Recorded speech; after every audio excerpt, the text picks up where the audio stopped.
and everybody sort of hangs out there in leather. I think that you're supposed to regard the position. Judge Judy built an empire with just her sharp tongue, no-nonsense attitude, and a black robe. She ruled daytime TV for over 2 decades and became one of the richest women on television.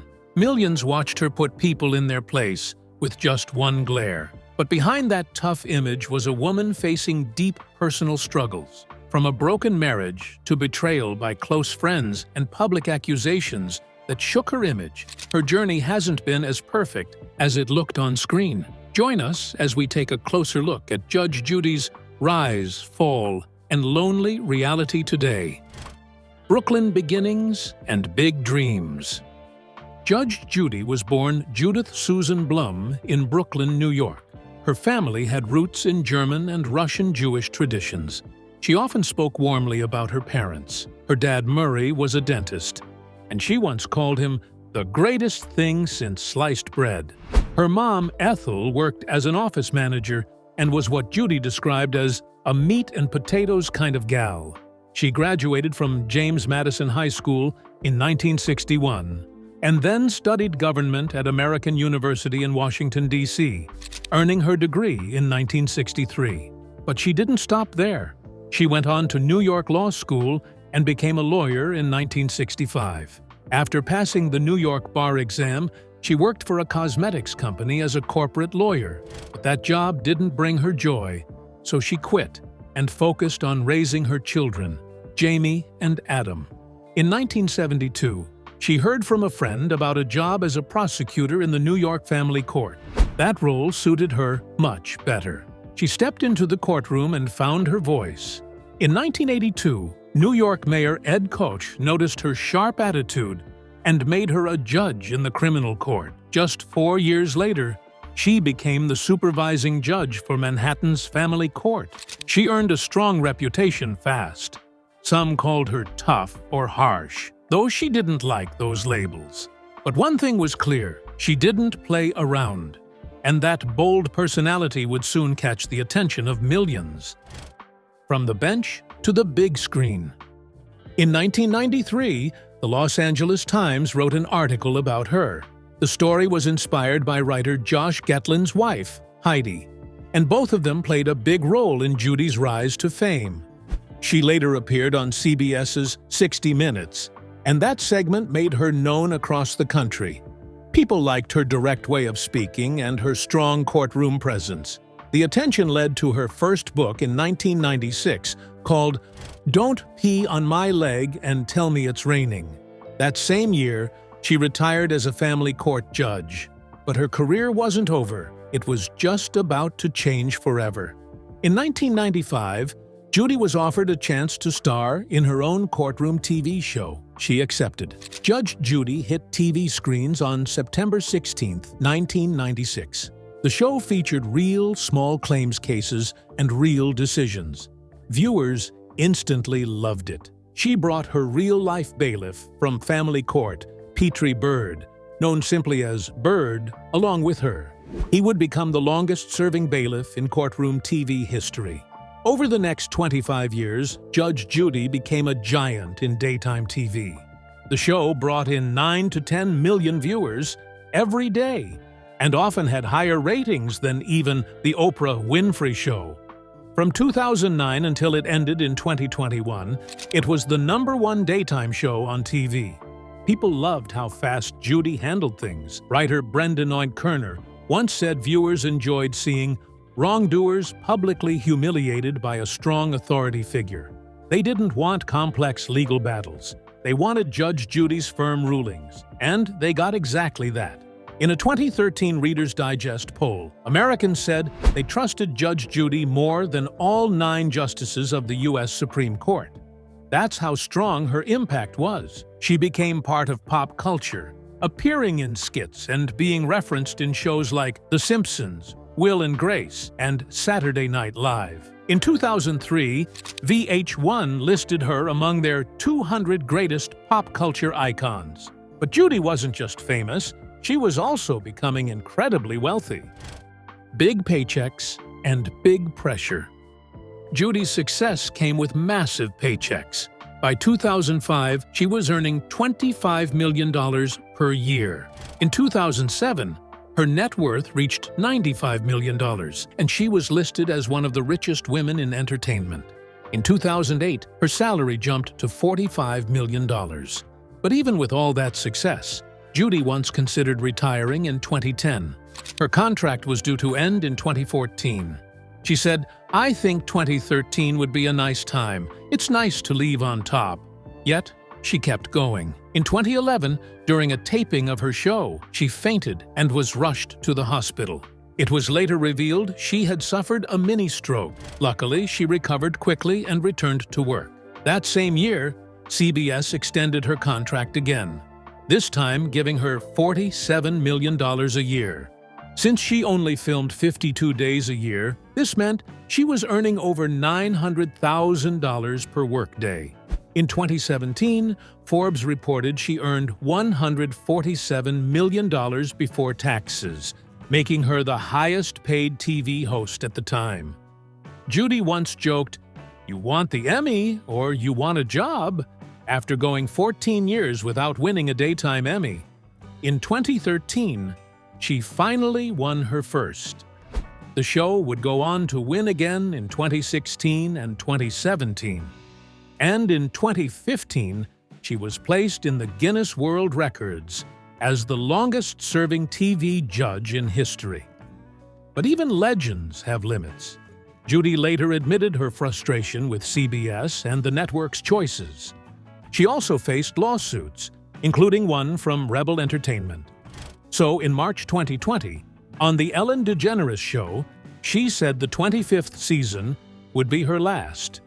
She added, "25 is a good round number." The final case was taped on June 8, 2021, and the last episode aired on July 23, 2021. Still, Judy made it clear she wasn't done yet. Even before Judge Judy ended, Judy had her eyes on a new project. She announced she wasn't retiring but starting something new, Judy Justice. Judy Justice, a new show, a new era. After Judge Judy ended in 2021, Judy Sheindlin didn't walk away from the courtroom spotlight. Instead, she stepped into a new role on Judy Justice, which premiered on November 1, 2021. Production had already started by July that year, just a few months after Judge Judy finished taping. This time, her show wasn't on cable. It aired on Amazon Freevee, which was called IMDb TV during the first season. This made Judy Justice the first courtroom show to launch only on a streaming service. The show brought a modern twist to her old format. She wore a different color robe, used a more updated courtroom set, and included new faces like her granddaughter, who added a Gen Z perspective. She also used a court stenographer often to repeat exactly what people said during cases. The show was designed to be more hip and dramatic, with longer episodes that focused on a single case and bigger cash awards. Unlike her fast-paced style on Judge Judy, Sheindlin slowed down here. She took more time with each case and wasn't as tough as fans might remember. But not everyone was happy with the new version of the show. One big change that upset viewers was the absence of her longtime bailiff, Petrie Bird. Fans had grown used to seeing him by her side. But in Judy Justice, he was replaced by Kevin Rasco. Bird later said he felt confused and dismayed because Sheindlin never spoke to him about the change. She explained that the show was heading in a different direction and praised Bird as terrific, but the move was still hard to accept for many loyal fans. Bird didn't stay bitter, though. He said he held no grudge and even thanked Sheindlin for everything. Then, in April 2022, he joined another show called Tribunal Justice, created by Sheindlin herself.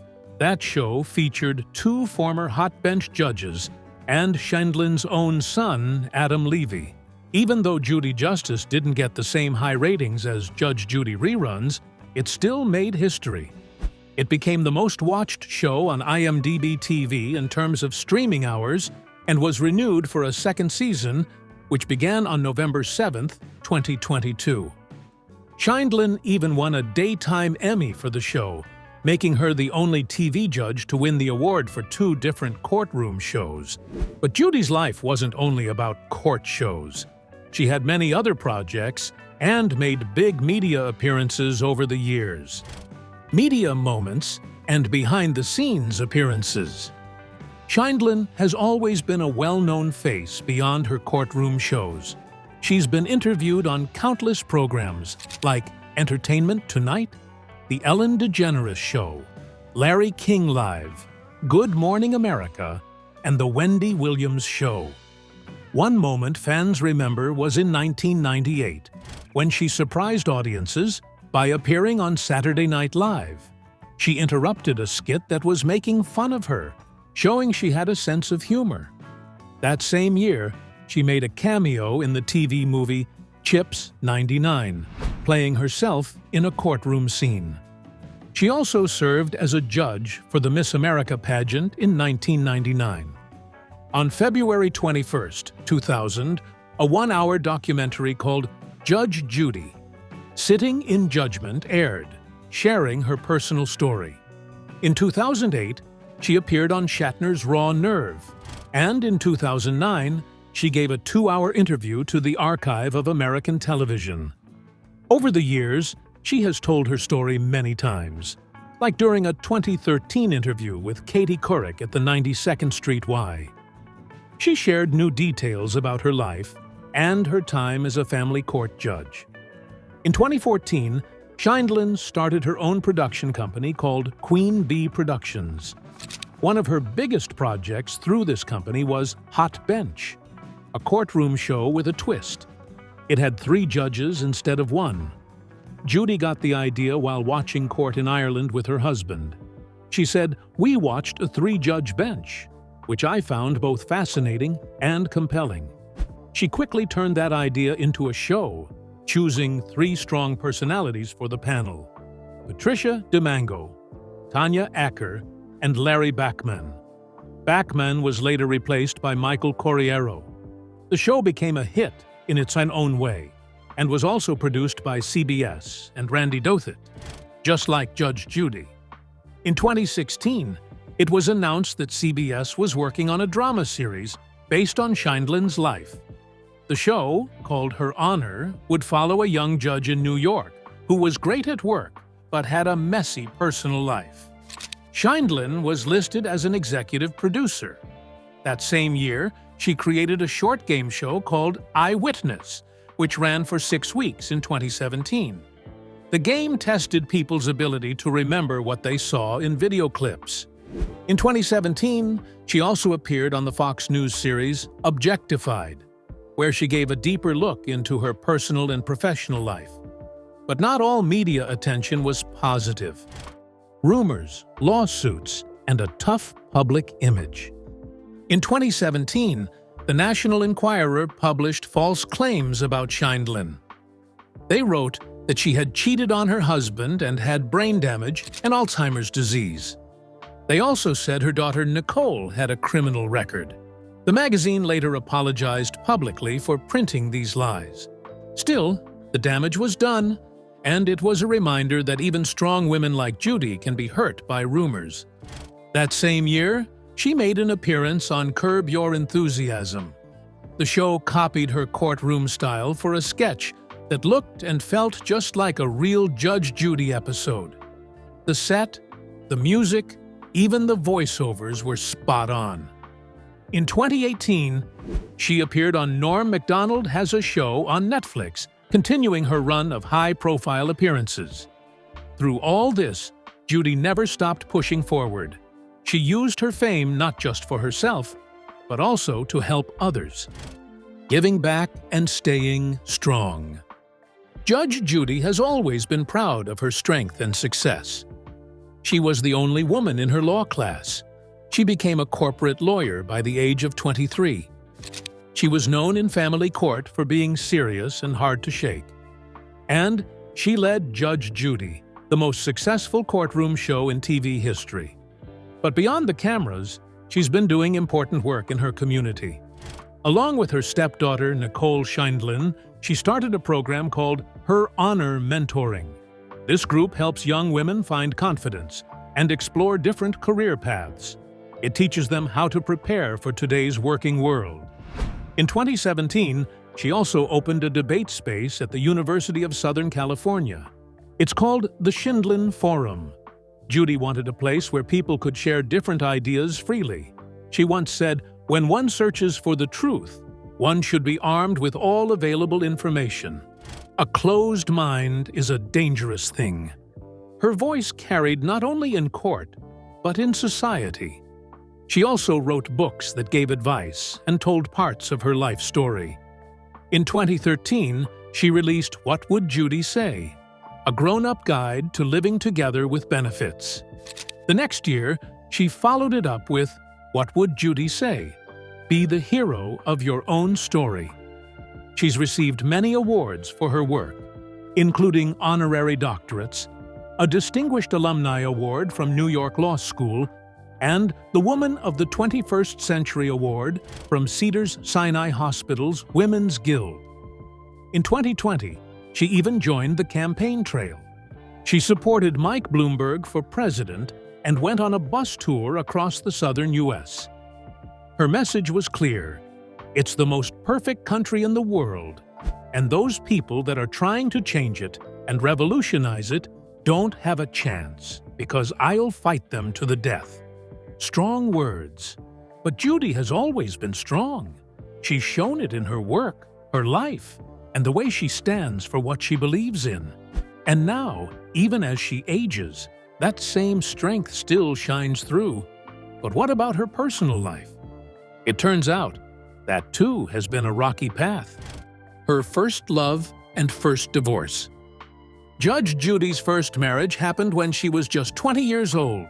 In 1964, she married Ronald Levy, a young attorney, right after finishing school. She said she married him partly because he was a nice guy, good dancer, and it felt like the right time. Most of her friends were getting married, and she also wanted to have children in her 20s. Judy never saw herself as the kind of woman who only wanted a career. She wanted a family, too. She briefly worked as a lawyer at a cosmetics company, but left her job to become a housewife. She and Ronald had 2 children. Jamie was born in 1966 and Adam followed in 1968. The couple moved to the countryside for a peaceful, family-centered life. But after a few years, things started to shift. Judy started to feel unhappy and bored as a stay-at-home mom. She said, "After a period of time, I was bored, not being engaged outside of the home." She gave it a real try for 5 or 6 years, but realized it wasn't for her. Judy went back to school and got her law degree in family law at NYU, then returned to work in 1972. She was determined to prove she could have both, a family and a career. But Ronald didn't take her job seriously. He treated it like a hobby. Judy later said, "My first husband is a lovely, lovely man, but he always viewed my job as a hobby, and there came a time when I resented that." Eventually, that resentment ended the marriage. They divorced after 12 years, meeting Jerry and starting again. Judy's second big love story began in 1976, just after her divorce. She was working as a prosecutor in Manhattan's family court. That same year, she met Jerry Schindlin, a defense attorney, at a bar. He was there talking to a reporter when Judy walked in, pointed a finger in his face, and asked, "And who is this?" Jerry replied, "Lady, get your finger out of my face." And that was the start of something lasting. They hit it off and got married in 1977. But their early relationship wasn't simple. While Judy was divorced, Jerry was still married, though separated. He wanted to just live together, but Judy refused. She told him she wouldn't stay unless he got divorced. Judy said in a book interview, "I want to see your divorce in the newspaper or don't bother calling again." Jerry finally agreed, and they got married once his divorce was finalized. The couple had 5 children between them. Jerry had Nicole, Gregory, and Jonathan from his first marriage. Judy had Jamie and Adam. Bringing their families together was not easy. and they both knew it. Jerry once said, "If the 5 children did not get along, we would just say goodbye." Even though Judy doesn't remember saying that, they both focused on making the blended family work. And they did. In fact, 3 of their children went into law, just like them. Adam became a district attorney and later a judge on tribunal justice. Gregory worked in law too, opening the Scheindlin law firm. Nicole became a partner at Menser and Scheindlin.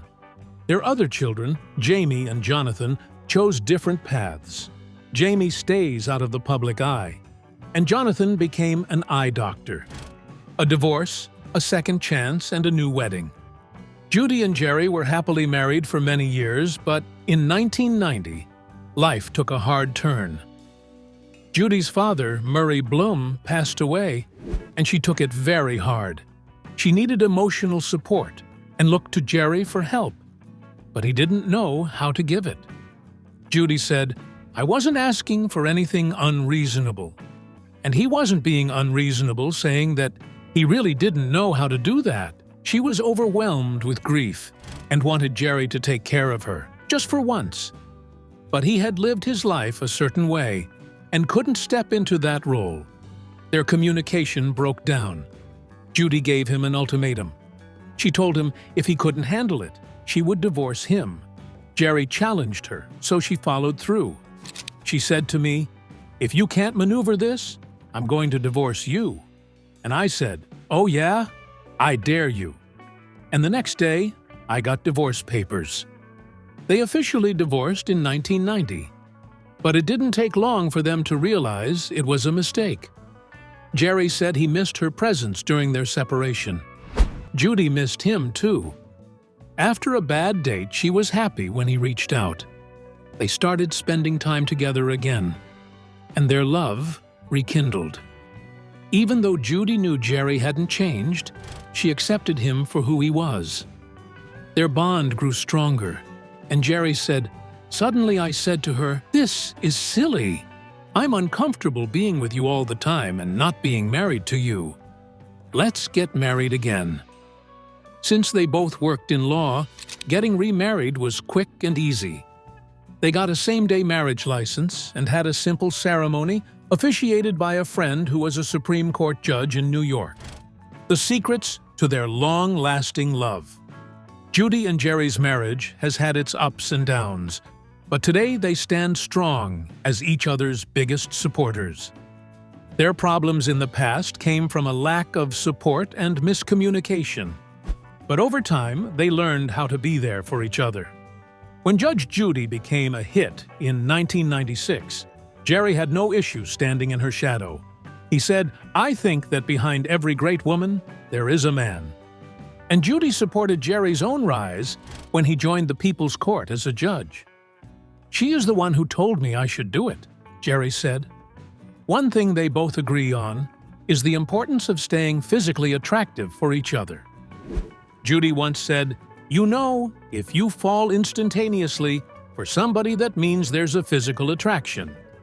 She added that Jerry takes good care of himself too, saying, "He maintains that physique that I fell in love with 48 years ago." But the biggest secret to their happiness, according to Judy, is understanding each other's needs. On Who's Talking to Chris Wallace, she explained her take on how to keep a man happy. She said, "Men like to be fed. They like to be cuddled. They like to have their alone time. If you feed them and love them up a little bit, and don't get in their way too much, they're happy." That insight helped her understand Jerry better, and it worked for them. Over the years, their family has grown. From 5 children, they now have 13 grandchildren. Some have even followed in the family's legal footsteps. Judy started Judge Judy not to chase fame, but to give her family a better life.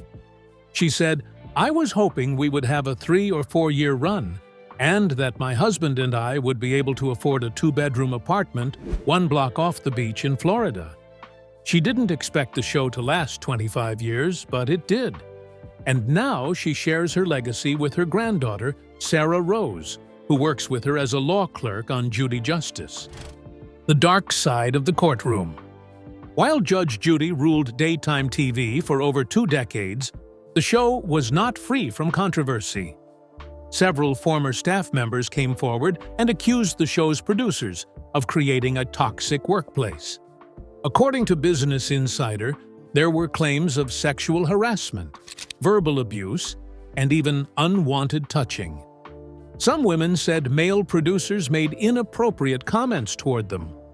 There were also court records that mentioned racism behind the scenes. These records said there was a clear pattern of racist behavior from those in charge. Many former employees added that Judy herself had full control of the set. They said, "Judy ran the ship," meaning her word was final in most decisions, but the problems didn't end there. Judge Judy also faced several legal issues over the years. One big case was a defamation lawsuit against the National Enquirer. The magazine claimed that she had Alzheimer's disease, was depressed, and had cheated on her husband. Judy took them to court. They later took the stories back and apologized, as reported by USA Today. Another legal battle came in 2014 when she sued a personal injury lawyer. He had used her face and name in his ads, making it look like she supported his law firm. That was false, and she fought back. There was also a lawsuit from former producers and a talent agency. They claimed CBS and Judy owed them a share of the profits from the Judge Judy show. On top of all this, she faced public backlash for her comments about politics.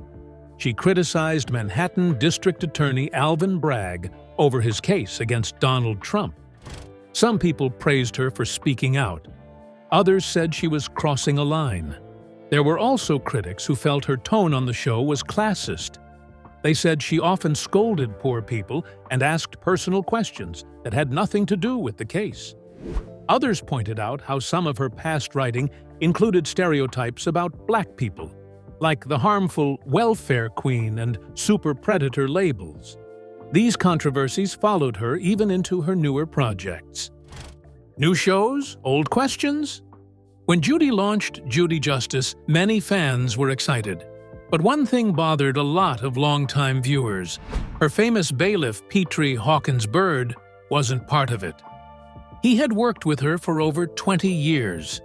When he found out he wasn't included, Bird said he felt confused and dismayed. Judy later said he was a great guy, but the show needed a new direction. Bird said he wasn't mad and wished her the best, but the change still upset fans. Another issue that came up was the nature of the cases on Judge Judy. Yes, the cases were real, but they weren't connected to any real court system. Judy used her own judgment, and the show was more about TV than law. Still, Judy stood by her approach. When people questioned her huge salary, she had a simple answer. "I can take Judge Judy anywhere. You can't make the show without me." In 2018, Forbes confirmed her massive paycheck. She was the highest-paid TV host in the world, making $47 million a year. That included not just Judge Judy, but also another courtroom show she produced, Hot Bench. And that wasn't all. Judy sold the rights to her old shows for $100 million. Even after leaving Judge Judy, she didn't slow down. In July 2025, she released a new show called Justice on Trial on Prime Video. It looks at 8 major legal cases that changed U.S. law. Judy said the show would make people a little smarter after watching. All 8 episodes started streaming on July 21st. She created and produced it herself. Speaking of which, with all her success on TV, it's no surprise that Judge Judy's net worth is massive. Money, mansions, and the judge's empire. As of July 2025, it's $440 million. Most of that came from her years hosting Judge Judy and producing Hot Bench. She also earned big money by selling old episodes of her show to CBS. But her fortune didn't stop at just earnings. Judy used her wealth to invest in luxury real estate. She owns 6 homes across the United States. These include a penthouse in New York City, a large manor in Greenwich, Connecticut, and a mansion in Newport, Rhode Island. She also has a 5-bedroom condo in Beverly Hills and 2 homes in Naples, Florida. Her main home is in Connecticut. It sits on 12.5 acres of land and includes 10 bedrooms, 10 bathrooms, a swimming pool, and beautiful gardens. Judy and her husband, Jerry, paid $13.2 million for that property. Despite all this luxury, Judy has said her goal wasn't just to get rich. She started Judge Judy hoping for a short TV run that could help her and Jerry retire near the beach in Florida. We were civil servants. We had 5 kids that were all educated. Most went to graduate school. We tried to see to it they weren't burdened with a lot of debt, she told People. Her plan worked better than expected. Today, she's not just a famous face. She's built an empire, and she continues to pass that legacy on, especially through her granddaughter, Sarah Rose, who works with her as a law clerk on Judy Justice. What do you think about Judge Judy's career? Do you think Judge Judy's massive success justifies the controversies she's faced over the years? Share your thoughts in the comments below. And don't forget to hit like, subscribe, and stay tuned for more incredible stories from Hollywood's fascinating history. See you next time.